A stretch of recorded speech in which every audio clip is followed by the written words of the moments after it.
Greetings, everyone. Thanks for tuning in to another episode of Topic UFO.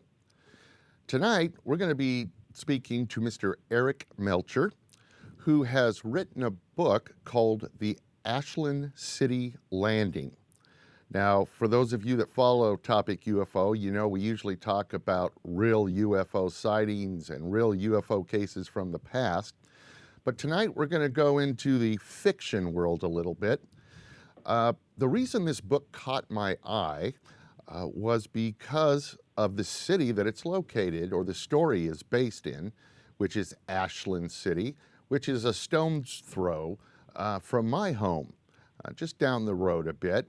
So that attracted me right off the bat. And then I actually reached out to the author, Mr. Melcher, and he was kind enough to come and talk to us tonight about this new book. So without further ado, let's bring him on. Mr. Eric Melcher, are you out there, sir? Yes, Rick. Thank you for having me. Well, you're very welcome, and thank you for taking time out of your evening to come speak to us tonight. So, I know a little bit about you, Eric, but I don't know a whole lot. Can you tell us why, out of all the science fiction topics that you could have chosen to write about, why UFO ET landing? What is it about that really caught your attention? Well, I think it's something that's just captured the human imagination for decades and really hundreds of years. And it really is the ultimate what if. I think as a writer, I've always enjoyed the what ifs. So I think it's just a natural topic. I think most science fiction writers have kind of toyed with it at one time or another, even they're in short stories or novels. But what I really wanted to do, and what I enjoy doing the most in my writing, is to try to take a kind of a far out what if, what if aliens wanted to make contact with humans, and then kind of ground it in reality. In fact, grind it into reality in a sense, trying to make it really as kind of realistic an approach for a far out subject as you could get. So that's kind of what I'm trying to do here, is trying to take this what if and kind of really place it in reality, and the reality just happens to be down the street from both of us there in Ashland City, Tennessee, and really say, what would people do? What would they really do if they were confronted with this, and how might it be best carried out from an alien perspective and from a human perspective? Well, you know, for people that have never been to Ashland City, it really would be a great place for ET to land. I mean, there's plenty of open fields. It's not overly populated. I think everybody's asked that question, if they were to land, where would they choose? And I think you would agree that it probably would not be Times Square or the middle of Los Angeles. Yeah. They would pick someplace a little bit. There's so many problems with, major cities, and especially the New York, Washington thing. I mean, the last thing you'd want to do is fly any sort of a unidentified flying object in the area of Washington or New York City these days. That would be an extremely dangerous thing to do. Yeah. I think Ashland City, a small town's a natural, and kind of the premise of the whole thing is that if extraterrestrials wanted to make contact with humans, first of all, what would be some of their, what technique would they want to use for going at that? And, in the book, Alex Morrison, our protagonist, is come up with this idea that he's put up on the internet. He's got a blog, and he enjoys writing about this stuff as a hobby. And he's talked about the idea of engaging the news media. And he's a journalist himself, works at a TV station, a fictional TV station in Nashville. And he's come up with this idea of saying that if you were an extraterrestrial and you wanted to make contact with humans, you would really not want to go through any particular government. You True. can imagine how much distress that would cause other governments. Right. So, in terms of being able to reach everyone at once, and, there's this whole scenario of asking to talk to the President of the United States, seems like a really poor idea if you want to have a good relationship with the Chinese and the Russians and the Indians and everyone else out there. And certainly you can't just call up the United Nations and say hello, because I don't think you'd get very far. But in terms of engaging the news media, there's an immediate way that you can reach not only folks in the United States, but a worldwide audience, literally within a matter of minutes. And Ashland City works very well because it's a close suburb of Nashville. So the Nashville TV stations cover Ashland City, and they have the technology to be able to carry a message instantly, not only to their viewers, but also to the national networks here in the United States, and through those networks almost immediately to the international networks. So if an alien craft appeared over the city of Nashville, which it does in my book, it would be picked up by the tower cams. These are the cameras that are located on buildings all across downtown Nashville. Right. And a TV station would probably go live within just a couple minutes, and I'm sure that would be picked up by the networks and certainly all the cable news channels, and would go international probably within a half an hour to an hour. So it's kind of a surefire way for aliens to be able to present themselves to humanity if that's what they wish to do. Now, looking into your history a little bit, I guess you've been a science fiction fan for some time. What's your background in ufology, if at all? I know that there's a blurb, I think, on the back of your book that pretty much spells out that you have never been abducted. Yes. But what were your thoughts prior to going into writing this book? What were your thoughts on ufology and UFOs and that type of thing? Were you a believer? Were you a skeptic? Were you middle ground?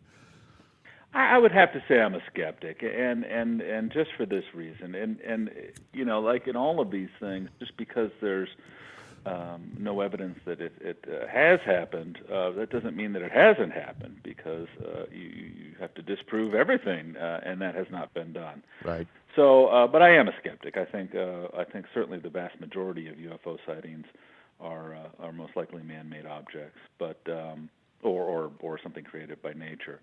But that's no one can say that that's absolute it, and that everything's been ruled out. I think that would be ridiculous, because there has not been that kind of study certainly. But yeah, I guess I am a skeptic, and I'm one of those people who say, hey, listen, I'm open to anything if you can bring me evidence that this is in fact extraterrestrial interaction of some sort. That would be fine. I guess the only logical reason that I've ever heard, getting away from the whole conspiracy things that are out there, reasons why, and actually it's a good reason, would be that if you were an extraterrestrial civilization, you might want to prepare humanity slowly by kind of having these sightings and these glimpses, just to kind of have people begin to start to comprehend that this might be something that would be real. So, yeah, I think that certainly makes sense. But I guess for me, Rick, I'll be honest with you, I just kind of sidestep the whole thing, and I say, listen, there's certainly a lot of people talking about that, and I think from my perspective, I just say, well, but what after that? If we do get in touch with an extraterrestrial civilization, what do we do? How do we handle it? Because I think one thing we can all agree on is that humans are absolutely unprepared for extraterrestrial contact. I think you'd probably agree with that. Correct? I would agree with that totally, yes.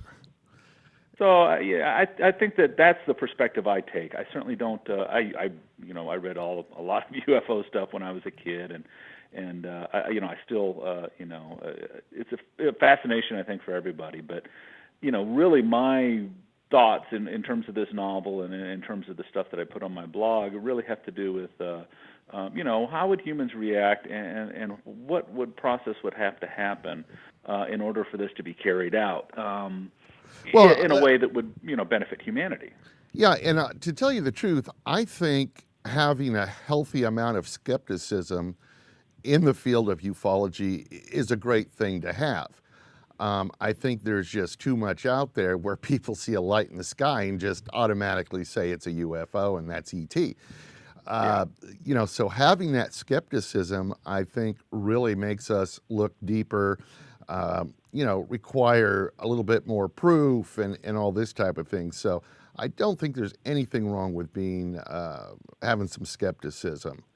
Um, so when you wrote this book, and I take it just recently came out, is that correct? Or Yes, I just it's self-published, and I just put it out in October. in October.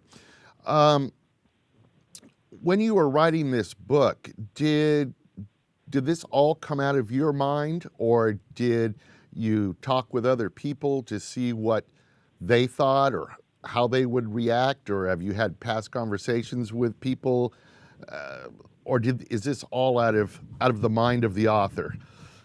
Well, I think a little bit of everything, but yeah, I when I sat down to do this, I was toying. I've been toying with this idea, this scenario, this plot line for years.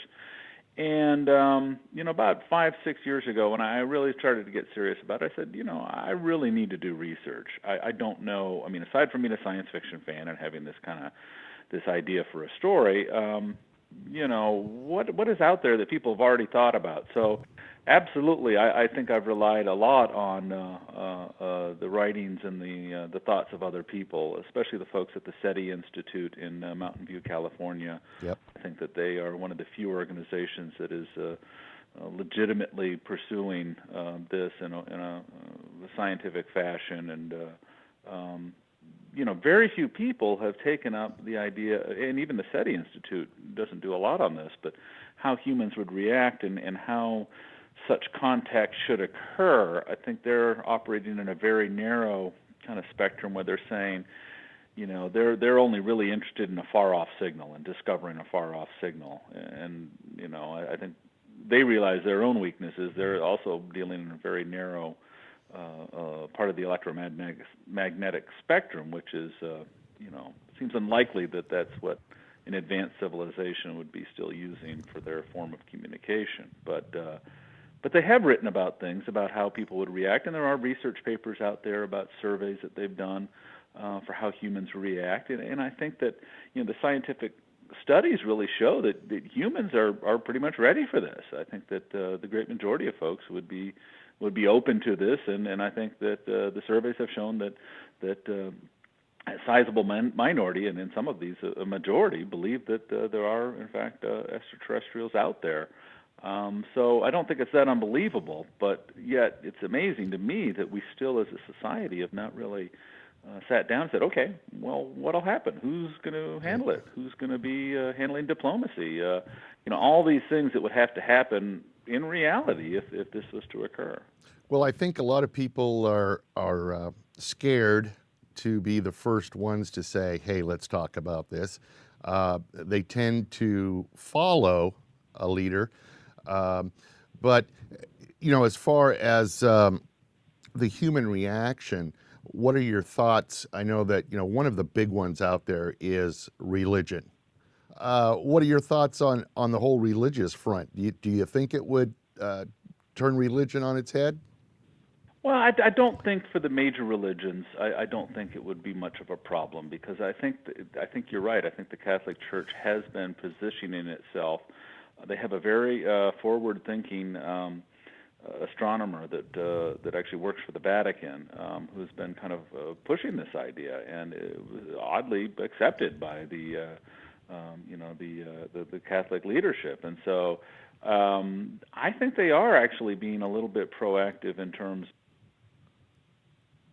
This falls within their kind of framework of God and even Jesus, and I think that most of the major religions would tend to do that they would just enlarge their perspective. And the survey's really shown that for the most part people wouldn't feel any religious threat, but that's the major religions, and so I like to say that the things that are supported by large institutions are less likely to experience disruption or chaos, because they're very large institutions that have been around for hundreds, if not thousands, of years. So I think that the interesting part would come with the fringe groups. I mean, what are some of these fringe groups, especially folks that are into the whole apocalyptic thing? How are they going to react, and really, what will they do? If something like this occurs, will they consider this to be a sign that the world is ending and that it's the beginning of the apocalypse? And so, I brought it up on the blog, but I really think that what would bear watching would be the fringe groups, and I think those are the ones that could create disruption.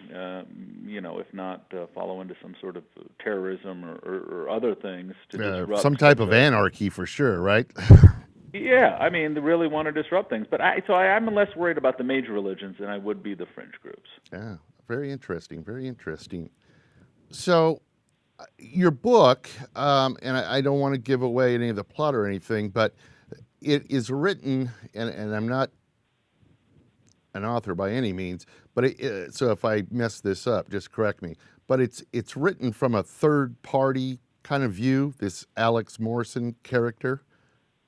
Well, it gets inside of the heads of all the characters. You've got Alex, and you've got his wife, who of course thinks that he's going nuts, and in fact he thinks that he's going nuts for a while after he's been contacted by this space alien, and that's half the fun of the story. I mean, there's a lot of humor in this story. I try to, I think that this brings about some interesting human dynamics that I think can be quite funny and quite interesting. So just as serious as it is, it's also quite funny sometimes, or more hopefully so, if I've written it correctly. So it gets in the heads of the characters. He's got a friend who's also his psychologist, and who's a complete ass most of the time, and so it's just an interesting group of people that kind of then get caught up in trying to have to carry this out. And meanwhile, the federal government is kind of sniffing around, starting to realize that there's something going on, and the federal government is fighting with itself, and there's some surprises along the way, many surprises regarding the space aliens and what they are and what their agenda is, and so.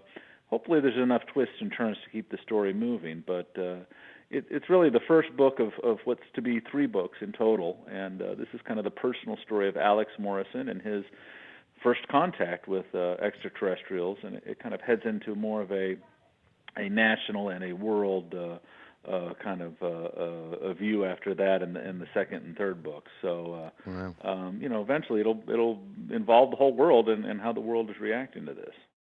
Well, listen, what, number one, the Ashland City Landing, where can that be purchased? Folks can get it on Amazon and also Barnes & Noble. It's available in paperback and in Kindle and Nook formats. Oh, excellent. And also some of the area bookstores in Nashville are carrying it. Great. And your blog, would you like to give out the URL for your blog? Sure, it's www.firstcontact29.blogspot.com.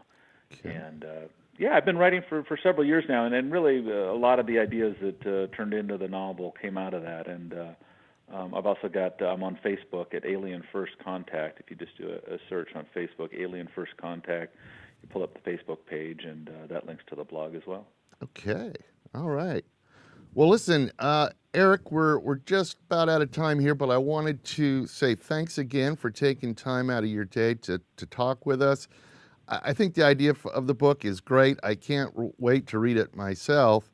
And we'll look forward to hopefully number 2 and number 3 in the series, right? Absolutely. I gotta get cracking. I gotta get writing number 2, but I got the outlines worked out, and I'm really excited about it. And thank you so much for having me. It's been a pleasure talking to you. Well, thanks, Eric. I appreciate that. All right. Well, listen, you have a great evening, Eric, and I will be staying in touch with you. All right. Thanks, Rick. Bye-bye.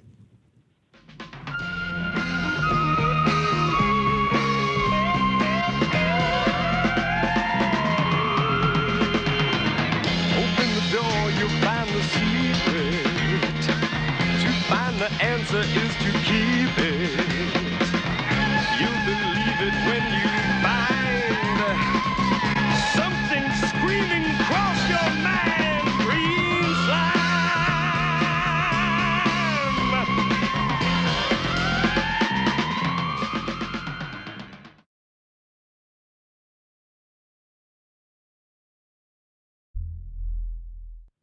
Greetings, everyone. Thanks for tuning in to another episode of Topic UFO. Tonight, we're going to be speaking to Mr. Eric Melcher, who has written a book called The Ashland City Landing. Now, for those of you that follow Topic UFO, you know we usually talk about real UFO sightings and real UFO cases from the past. But tonight, we're going to go into the fiction world a little bit. The reason this book caught my eye was because of the city that it's located, or the story is based in, which is Ashland City, which is a stone's throw from my home, just down the road a bit. So that attracted me right off the bat. And then I actually reached out to the author, Mr.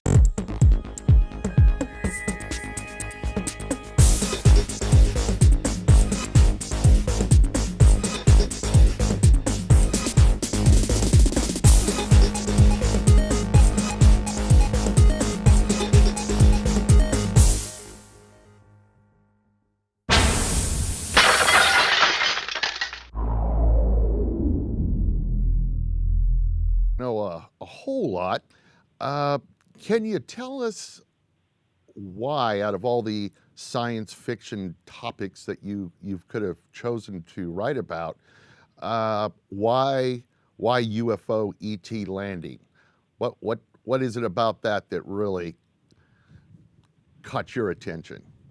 Well, I think it's something that's just captured the human imagination for Mr. Melcher, and he was kind enough to come and talk to us tonight about this new book. So without further ado, let's bring him on. Mr. Eric Melcher, are you out there, sir? Yes, Rick. Thank you for having me. Well, you're very welcome, and thank you for taking time out of your evening to come speak to us tonight. So, I know a little bit about you, Eric, but I don't